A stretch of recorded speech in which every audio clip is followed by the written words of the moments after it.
Eh bien, bonsoir. Nous sommes ce soir accueillis chez un centenaire qui, ma foi, se porte plutôt bien.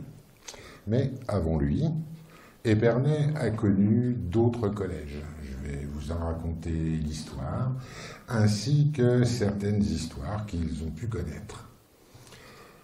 Tout démarre au XIIIe siècle, lorsque les comtes de Champagne vont fonder un collège à Épernay. D'abord, je dois préciser que ce collège, ainsi que ceux que je vais évoquer, ne correspondent pas à celui que nous connaissons aujourd'hui. À l'époque, on rentrait à l'âge de 7 ans au collège pour apprendre à lire, écrire, compter, et on pouvait en sortir bachelier S-lettres ou S-sciences. Donc, les comtes de Champagne vont installer dans une petite maison adossée au château fort un collège. Alors, n'imaginez pas Léon Bourgeois. Un ou deux professeurs, moins de 10 élèves à l'époque. C'est donc très réduit. Voici une représentation d'Épernay telle que l'a voulu Louise de Savoie, entourée de murailles et le tuberie détourné pour remplir les douves au pied des dites murailles. Voilà où se trouvait à l'époque le château fort. Aujourd'hui, l'impasse du château permet de se faire une idée de l'endroit où se situait un château et collège. Le problème, c'est que la guerre de 100 ans est passée par là. Et il ne reste plus rien du château ou de la maison qui abritait le collège. Pour voir renaître un collège, il faudra attendre la fin du XVIe siècle. Un riche sparnacien qui s'appelle Claude Pupin va donner 13 000 livres pour le collège, son équipement et le paiement du salaire des enseignants. Alors ce Claude Pupin était maître des eaux et forêts d'Épernay et la montagne de Reims, poste important. Il avait une belle propriété, une rue privée menait à cette propriété. Aujourd'hui, cette allée privée est devenue une rue, la rue Pupin, le long de l'hôtel de ville d'Épernay. L'objectif de Claude Pupin, je cite, c'était d'entretenir régents et hommes doctes pour l'instruction de la jeunesse, des arts et des sciences, même y être entretenu, nourri et instruit certain nombre d'enfants orphelins. Vous voyez que ce n'était pas qu'un objectif d'enseignement, mais également un objectif social. Ce collège se situait à proximité, dans une maison toujours, à proximité de l'église Saint-Remy. Alors vous voyez deux clochers, l'église Saint-Remy et le clocher de l'église abbatiale de l'abbaye Saint-Martin. L'abbaye Saint-Martin, vous en connaissez sans doute le portail, aujourd'hui encore, témoignage de l'abbaye. L'église Saint-Rémy, elle, a totalement disparu. Vous pourrez retrouver au musée d'Épernay des stèles funéraires provenant du cimetière de cette église. Tous les collèges que je vais évoquer se situent dans ce périmètre entre l'église Saint-Remy et l'abbaye Saint-Martin. Alors le collège de Claude Pupin, mal géré, malgré l'apport de nouveaux dons, il va tomber en décrépitude. Il va falloir attendre le début du XVIIIe siècle pour voir un don de nouveau. Ce don sera fait par Nicolas Charuel de Sancy, que l'on prétendait être le plus riche sparnacien de l'époque. Il était marchand de bois. Vous savez que les bois étaient coupés dans les nombreuses forêts des alentours, descendus au port d'Épernay et expédiés à Paris par la Marne. Ce qui l'a bien enrichi, puisqu'il a fait un legs de 24 000 livres, ce qui était une somme considérable à l'époque. Donc, sur ce plan, vous voyez deux édifices religieux que vous avez découverts précédemment. L'église Saint-Remy en haut et l'abbatiale Saint-Martin en bas. Le point orange situe donc le collège fondé grâce au don de Nicolas Charuel. Ce collège déménagera. Là encore, la vétusté des locaux y était pour beaucoup. Mais il ne va pas déménager bien loin, vous le voyez. Alors pour situer ce collège, vous voyez à gauche du point jaune, ce terrain qui était le jardin de la maison abritant le collège. Et dans ce jardin, on trouve aujourd'hui le lycée professionnel Sainte-Marie, pour situer un peu l'endroit. Nouveau changement de lieu en 1828. Vous voyez qu'on reste quand même toujours un peu dans le même quartier. La ville d'Épernay a fait l'acquisition de la maison Biston, une grande maison, et elle va décider d'y installer le collège.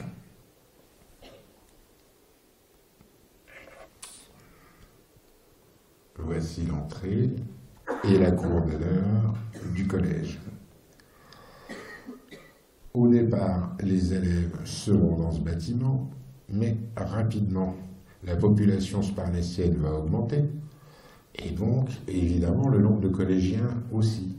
Et il faudra construire de nouveaux bâtiments de l'autre côté de la grande cour. Ces bâtiments que vous voyez sont aujourd'hui occupés, après de gros travaux de rénovation, par l'école maternelle Louise de Savoie.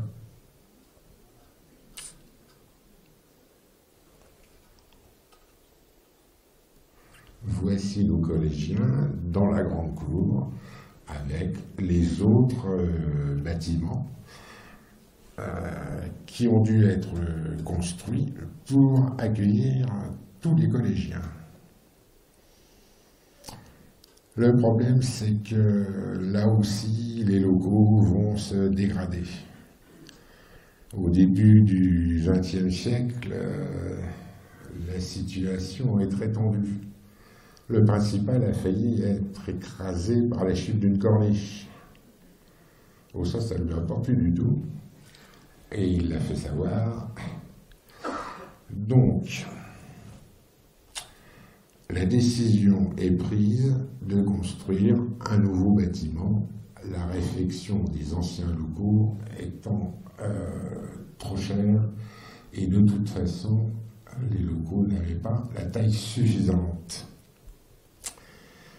La décision, donc, de construire un nouveau bâtiment, c'est bien, mais la décision est prise en 1909, et nous sommes ici, en 2024, pour fêter le centenaire. 15 ans entre les deux. 15 ans pour arriver à ça. Pourquoi fut-ce si long? D'abord, il a fallu trouver un terrain. 3 possibilités existaient. Celle qui a été retenue, c'est une propriété de Madame veuve Louise Aubamouette, située en haut de l'avenue de Champagne. Vous voyez que ce terrain est au lieu dit l'Arbre des Pendus.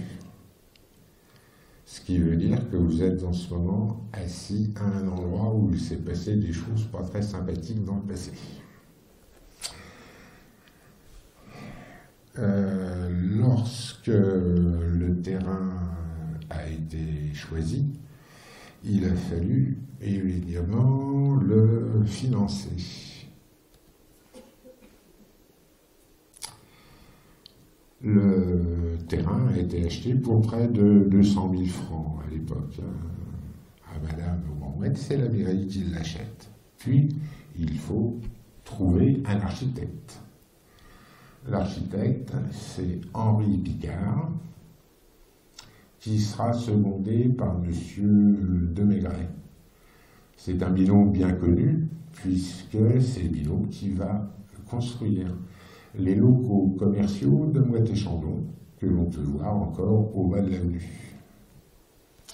D'ailleurs, Henri Picard a fait construire sa demeure, qui était en même temps son lieu de travail, avenue Paul Chandon, et vous allez retrouver, c'est une clinique vétérinaire aujourd'hui, vous allez retrouver les briques jaunes, les toits pyramidaux, le style Henri Picard, donc. Voici le plan de financement. Vous voyez que la ville d'Épernay, bien sûr, participe. Le département également concernant l'école de viticulture et l'État sera largement partie prenante pour un total de plus d'1 million de francs, ce qui est quand même une somme très importante à l'époque. Le plan de financement fixé, les subventions obtenues, un appel d'offres est fait en 6 lots pour trouver les artisans qui vont bâtir le collège. Vous voyez, terrasse et maçonnerie étant de loin le lot le plus important.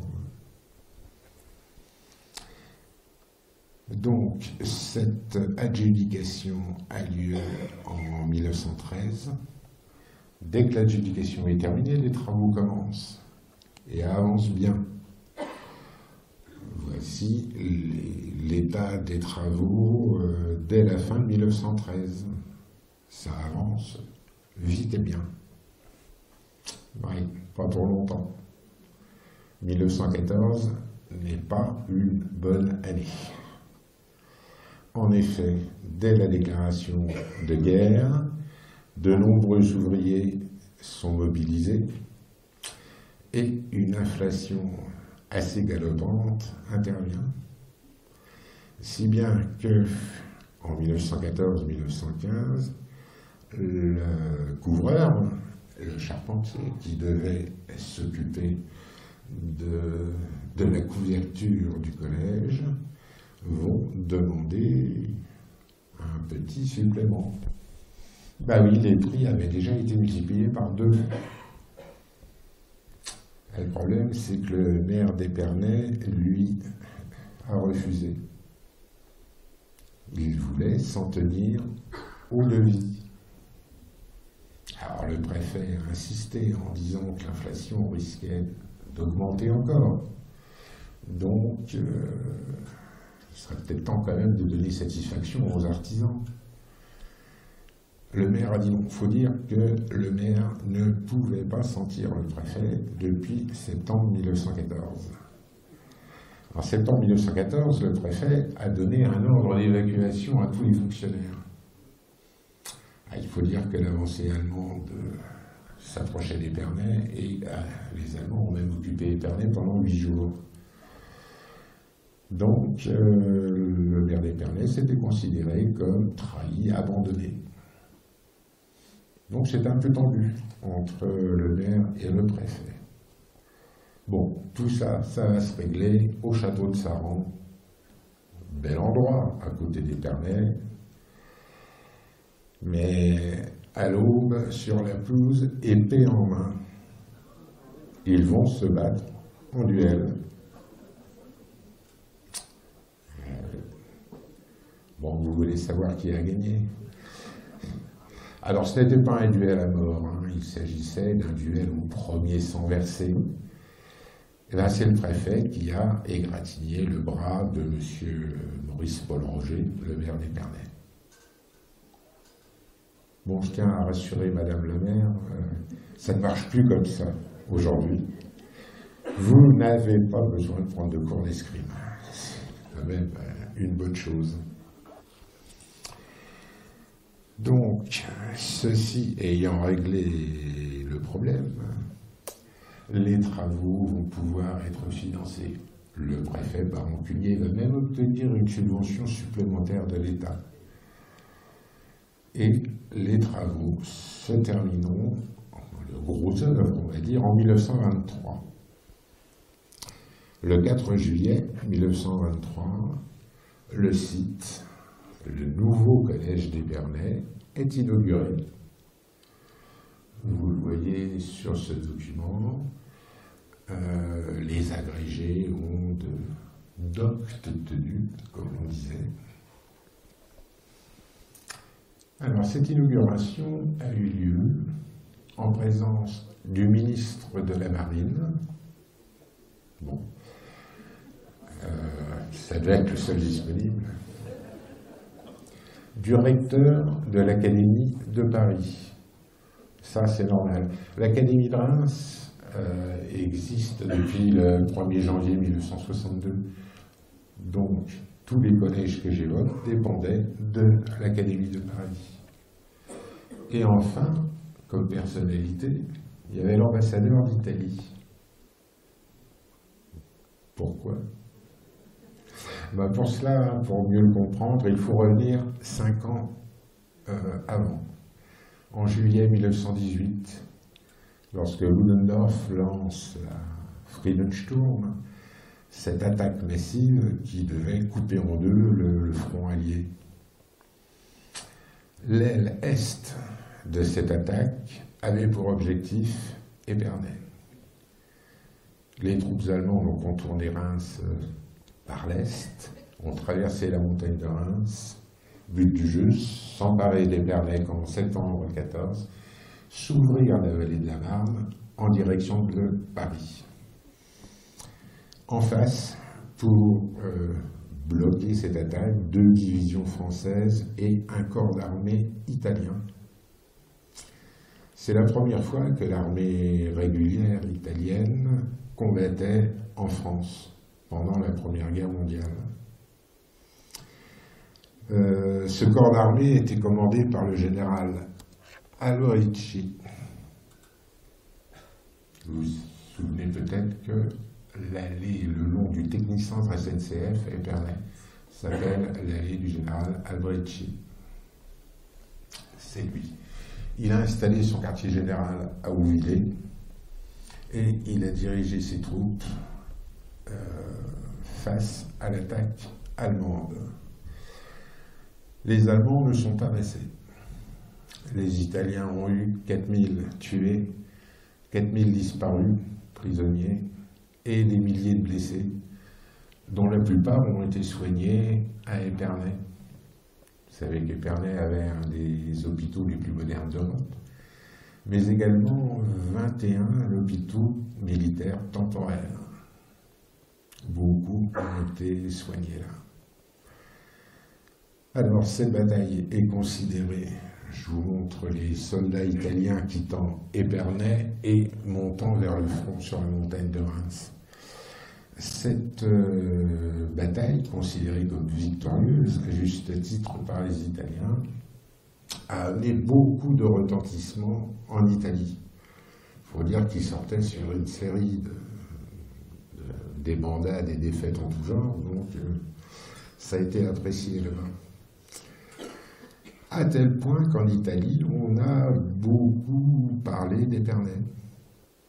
La bataille, les faits militaires, bien sûr, mais aussi Épernay. Dans la presse italienne, les magazines, par exemple, vous trouviez la statue de Dom Pérignon, chez Gouette, le foudre Mercier, jusqu'à la cathédrale d'Épernay. notre brave Notre-Dame s'est trouvée propulsée cathédrale. Donc pour les Italiens, ce fait d'armes a été très important. Le général Albrici a été fait citoyen d'honneur de la ville d'Épernay. En 1921, une délégation italienne avec le général Albrici est venue remettre à la ville d'Épernay la croix de guerre italienne. On aperçoit des uniformes italiens à gauche, près du maire d'Épernay. Bon, au centre, c'est le maréchal Pétain, c'est moins. Ce qui me fait dire que par la suite, les relations avec l'Italie, qui étaient proches, très bonnes, se sont un peu distendues avec la montée du fascisme, avec la Seconde Guerre mondiale. Depuis, tout va beaucoup mieux, dans la mesure où aujourd'hui la ville d'Épernay est jumelée avec une ville italienne, Montespertoli. On peut apprendre l'italien à Stéphane Hessel. Et le drapeau italien flotte même à l'entrée du site Godard-Roger. Donc, tout va mieux. Donc, notre collège est inauguré. Qu'est-ce qu'on y faisait dans les collèges à l'époque? On y faisait essentiellement ces humanités, c'est-à-dire l'étude des textes classiques, latin, grec. Il fallait apprendre le latin. Qui était le professeur de latin? Ici, vous avez un chanoine de l'abbaye Saint-Martin. Il pouvait s'agir de chanoines venant du couvent des Frères Minimes, situé derrière l'église Saint-Remy. Il ne faut pas oublier quand même que pendant longtemps, XVIIe, XVIIIe siècle, le latin était toujours la langue des études, la langue des personnes cultivées, et ce, dans pratiquement toutes les cours d'Europe. Nous avons parlé du latin, tout est en latin, même ce qui n'est pas latin. Alors, avec ce document, nous sommes sous Louis XV. Ça nous annonce une remise de prix à 3 élèves. Alors, pour être précis, nous sommes le mercredi 3 septembre 1732 à 3 heures de l'après-midi. Très précis. Ces élèves qui seront récompensés ont bien travaillé sur l'histoire de Rome, de Tite-Live, et sur les 4 premiers livres, les 4 premiers chants de l'Énéide de Virgile. Classique, mais beau programme quand même. Alors, les 3 élèves récompensés, vous voyez, leurs prénoms ont été latinisés. Jean-Baptiste, Johannes Battista, Claudius Nicolaus, Claude Nicolas, etc. Alors j'attire votre attention sur le deuxième, Claude Nicolas Moët. Son papa est en train de fonder sa maison de négoce en vin de Champagne. Moi, je pense qu'elle ne devrait pas trop mal marcher, cette maison-là. Oui. Allez. Le voici, Claude Nicolas adulte, grâce à la collection Moët et Chandon. Nous pouvons le voir président, même si on ne disait pas ça à l'époque, dirigeant la société qui porte son nom. C'était un bon élève, donc. Alors vous voyez que tout est en latin, que les chanoines sont là. Il faut dire que la religion est très présente. Ici, vous voyez que ce document provient du ministère des Affaires ecclésiastiques et de l'instruction publique.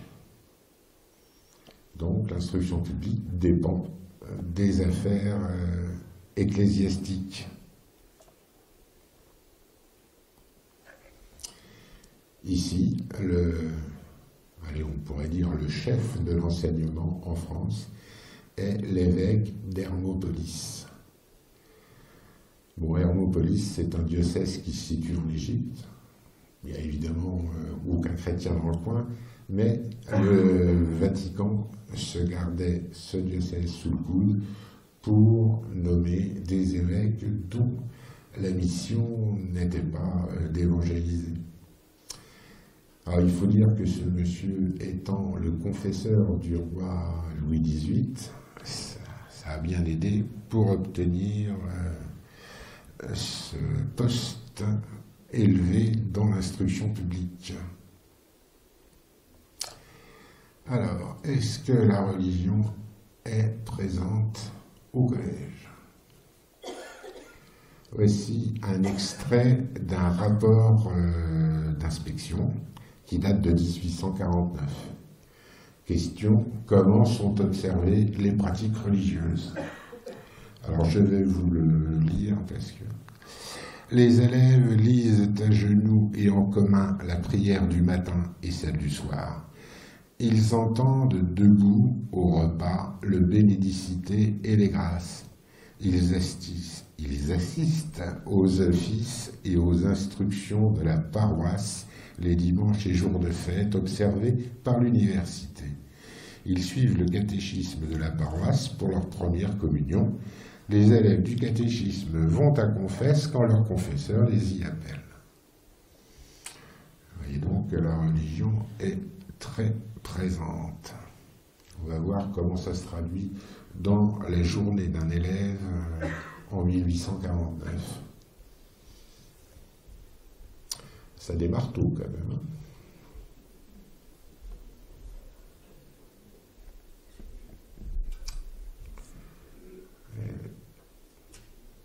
La prière, bénédicité,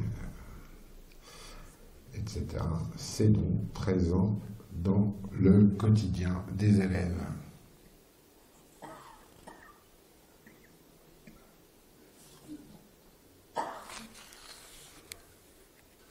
Bon, puisque nous sommes dans le quotidien des élèves, continuons. Voilà ce qu'ils mangent toujours en 1849. Petite précision, déjeuner c'est petit déjeuner, dîner c'est déjeuner et souper c'est dîner. Si, traduit en termes actuels.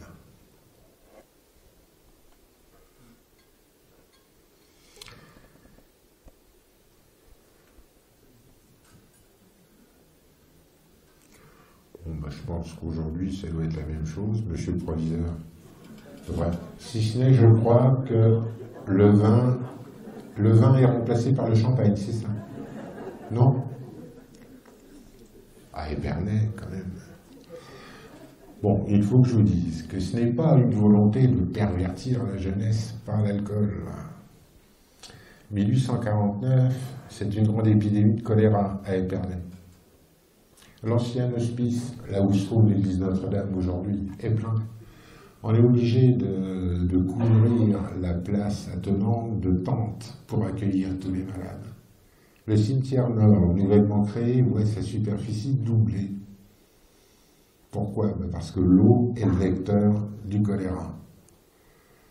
Proposer du vin, c'est proposer une boisson sûre et saine. Bon, pour le reste, je pense qu'aujourd'hui, des diététiciennes savent très bien faire leur travail au niveau de la composition des menus. Toujours dans le quotidien des élèves, et qui peut rejoindre d'ailleurs une préoccupation actuelle, est-ce que les collégiens sparnassiens portaient un uniforme? Qu'en pensez-vous? Oui, non? Bon, j'entends oui, j'entends non. Vous avez tous gagné. Oui, oui, il y en avait un. Le voici. Alors, dans le prospectus du collège en 1879, il est décrit ainsi. Uniforme universitaire ainsi composé. Tunique ou veste de drap bleu de roi avec liseré rouge, pantalon pareil, gilet du même drap, avec bouton doré au nom du collège, cravate noire, ceinturon de cuir verni avec agrafe et écusson doré portant les insignes du collège, képi de drap uniforme à galons d'or et un par-dessus pour l'hiver. Vous voyez, c'est un uniforme qui est très inspiré des tenues militaires de l'époque, à la fin du 19e siècle. Alors non, parce qu'au quotidien, les élèves ne portaient pas cet uniforme, ils étaient vêtus comme chez eux, comme tous les jours. Cet uniforme est une tenue d'apparat, une tenue de sortie. Fête, rassemblement, aller à l'office, etc., etc.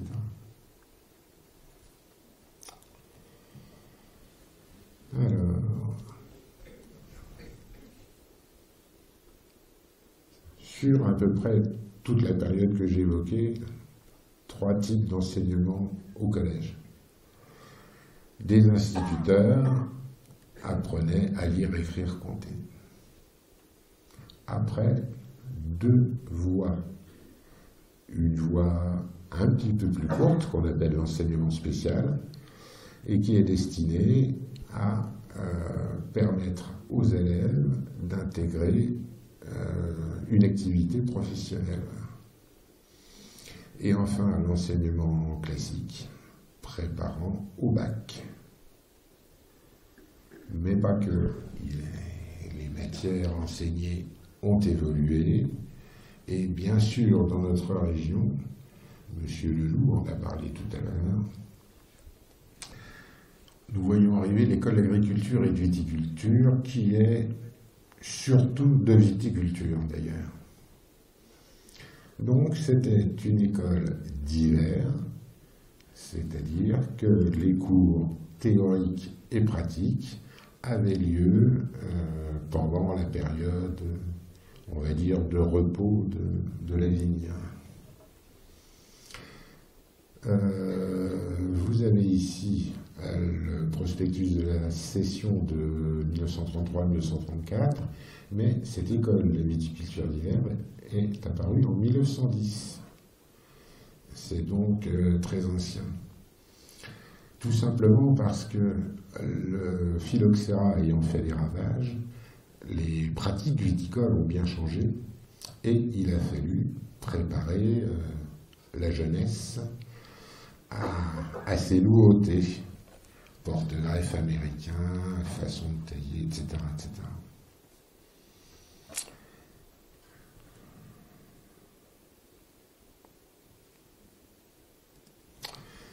Alors je vais vous parler donc des voies, des filières, des disciplines enseignées.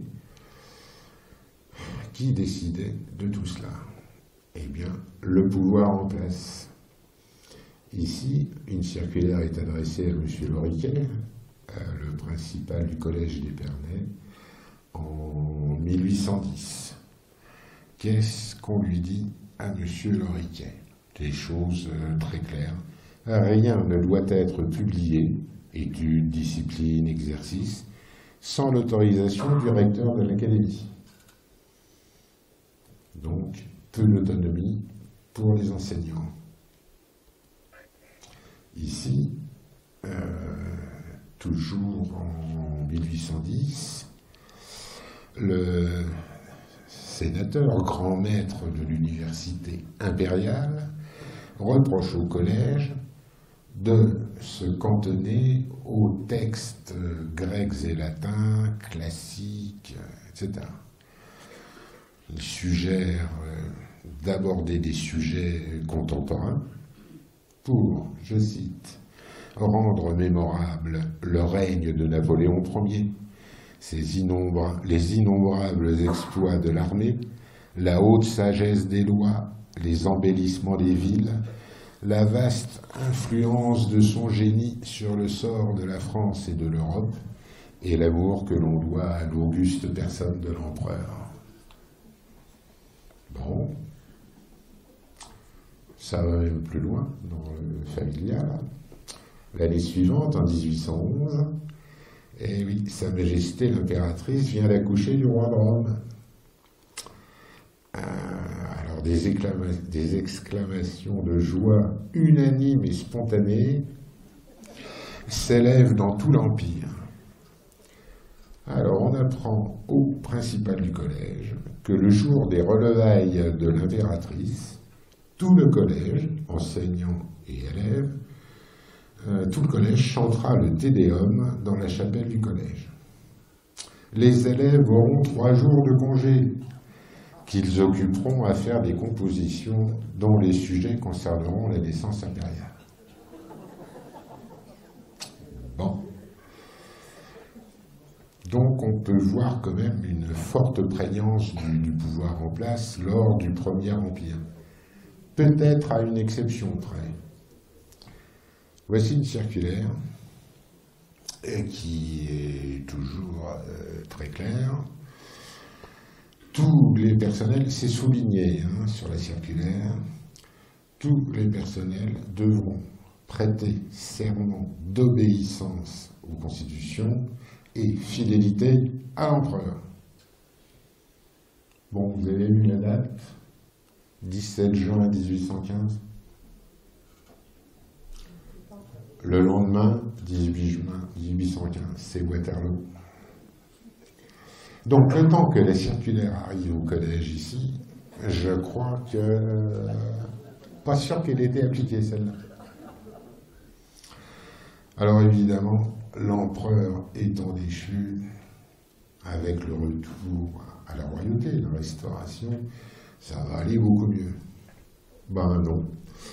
Quelques mois plus tard, le collège d'Épernay reçoit cette circulaire. Et cette fois, c'est Louis XVIII qui se rappelle au bon souvenir de tous, puisqu'il revient. Et par cette circulaire, il veut s'assurer que tous les enseignants ont des idées politiques convenables. On devine un peu ce qui était attendu. Alors, c'est au XIXe siècle que le collège d'Épernay va exploser en quelque sorte. En 1805, sous Napoléon Ier, Épernay compte 4500 habitants. Et le collège, 3 professeurs, quelques élèves, moins de 30. Bon. En 1849, l'année de l'ouverture de la ligne de chemin de fer Paris-Épernay, la population monte à 7000 habitants. Et le collège a une dizaine de professeurs. Donc voici la liste extraite d'un rapport d'inspection. Et combien d'élèves?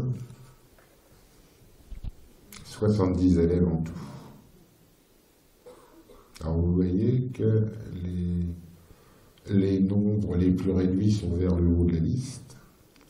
Sous-entendu, ce sont les petits, classes primaires supérieures, etc., qui fournissent, classes préparatoires également, qui fournissent le gros du contingent. Et en 1882, Épernay compte 17 000 habitants et 219 collégiens. Vous voyez, en 75 ans, on est passé de moins de 30 élèves au collège à 219. Ce 19e siècle, avec l'arrivée du chemin de fer, a été une révolution pour Épernay. Bon, depuis tout à l'heure, je vous parle de régents, chanoines, de collèges de garçons. Et où sont les femmes?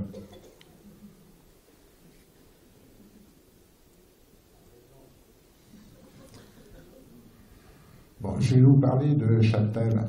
Chaptal, grand chimiste, considéré comme un des pères de la viticulture et de l'œnologie moderne, la chaptalisation. Bon. Mais il fut aussi ministre de l'Intérieur de Napoléon Bonaparte. C'est à ce titre qu'en 1802, il adresse au collège la circulaire suivante, précisant le rôle et la place des femmes au collège. Je vous propose quelques extraits.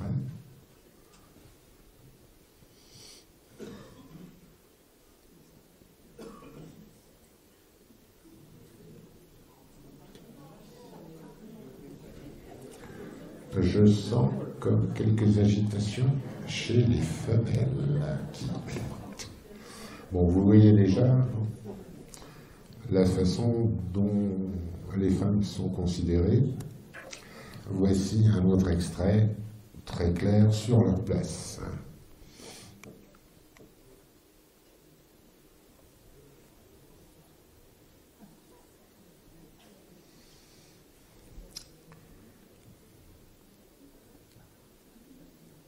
Sachant que le principal devait inviter, ainsi que les professeurs, le collège.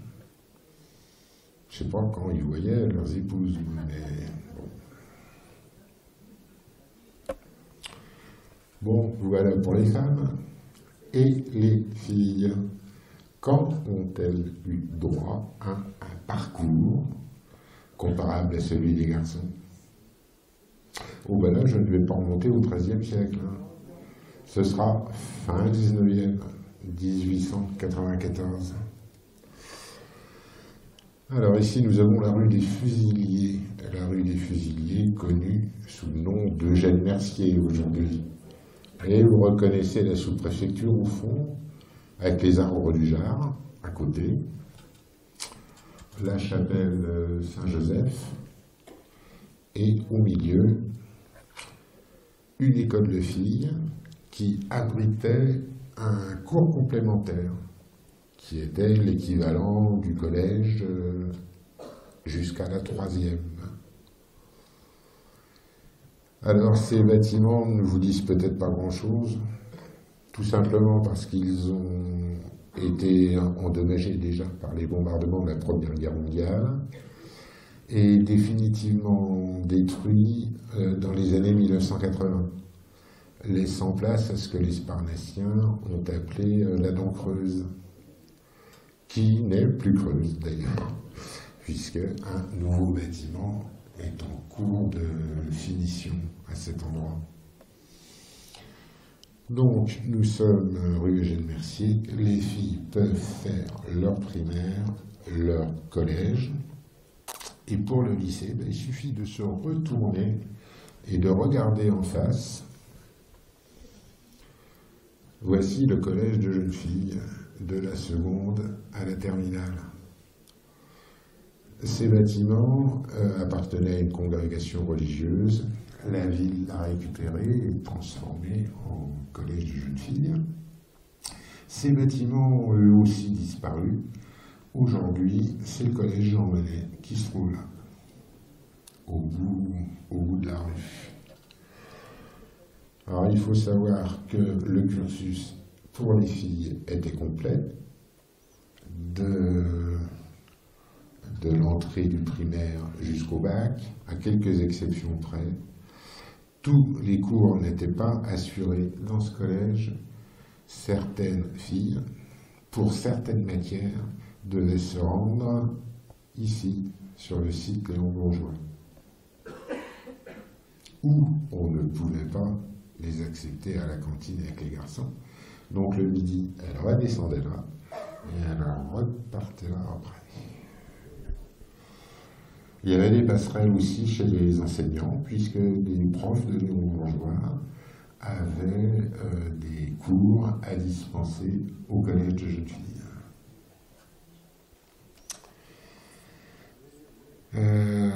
Tout ça va changer, on va dire, en 1966, lorsque les garçons et les filles seront réunis. Alors, mixité, bon, avec quelques barrières quand même au début. Hein. Tout le monde va se retrouver réuni ici, à Léon Bourgeois, mais attention, le principal veillait à ce qu'on ne mélange pas les torchons et les serviettes. Par exemple, vous voyez sur la photo, la grande cour en bas, c'était pour les garçons. Et la cour d'honneur, réservée autrefois aux professeurs, c'était pour les filles. Ce qui veut dire que les jours de pluie, les garçons, eux, avaient le préau pour s'abriter. Et pas les filles. Et c'est vrai que souvent, on voyait M. Force, le principal proviseur de l'époque, descendre de son magnifique appartement que vous avez découvert tout à l'heure. Et il veillait que dans les rangs, il n'y ait pas de mélange garçon-fille. Peu de temps après, bon, allez, disons-le, après mai 1968, les choses vont nettement s'assouplir.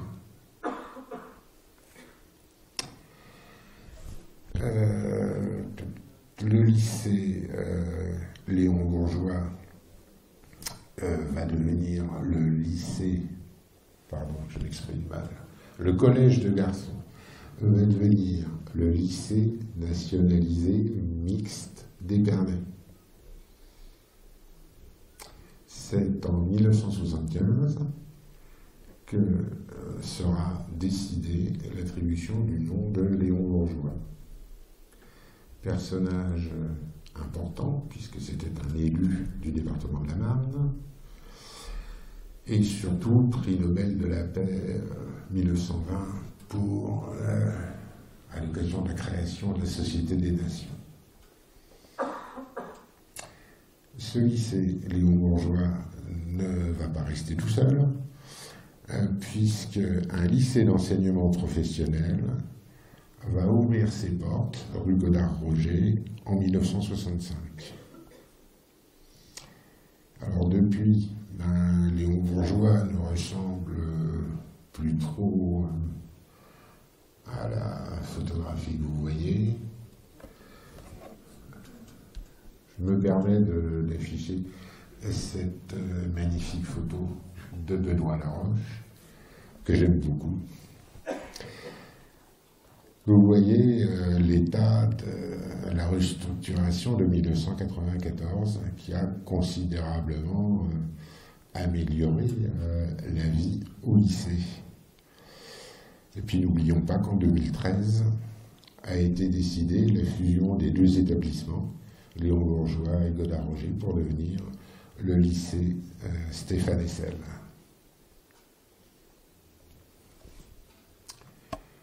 Bien, écoutez, je vous remercie pour votre attention